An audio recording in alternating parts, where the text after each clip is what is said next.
મહીસાગર જિલ્લાના કોઠંબા તાલુકાના ખેડા ફળિયામાં ગટરની ગંભીર સમસ્યાથી સ્થાનિક લોકો પરેશાન બન્યા છે। ગટરો બ્લોક થઈ જતા ગંદુ પાણી ભરાઈ રહ્યું છે।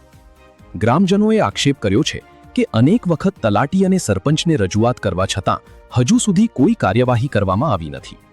સ્થાનિકોના જણાવ્યા મુજબ હાલ ઉનાળામાં જ આવી સ્થિતિ છે તો ચોમાસામાં ગંદુ પાણી ઘરોમાં ઘૂસી જવાની અને રોગચાળો ફાટી નીકળવાની ભીતિ વધી રહી છે।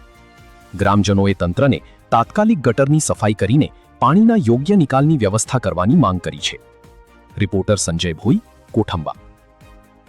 બોલો, શું સમસ્યા છે? આ પાણીની ગટરની સમસ્યા।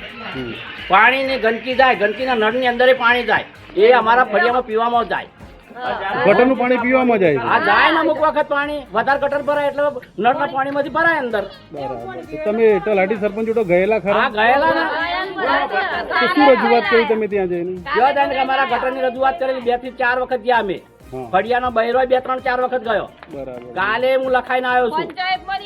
તો તલાટી સરપંચનું શું કહેવું છે? એ તો કે આવશું કોઈ આવતા નથી।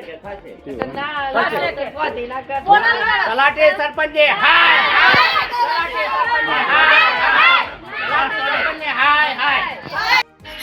બોલો બેન, તમને શું સમસ્યા છે અહીંયા? અમારી સમસ્યા ગટરના પાણીની જ સમસ્યા છે।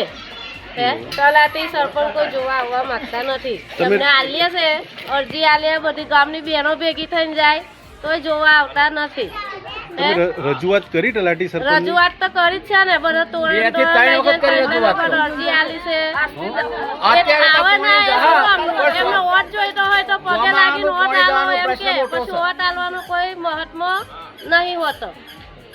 જો શું છે બીજું? આપણે અહીંયા પાણી આવે છે તમારે? પાણી પીવાની તકલીફ પડે, બધી રીતે તકલીફ છે આ ફળિયામાં। જોઈએ તો ખરું ને। અત્યારે તો થોડું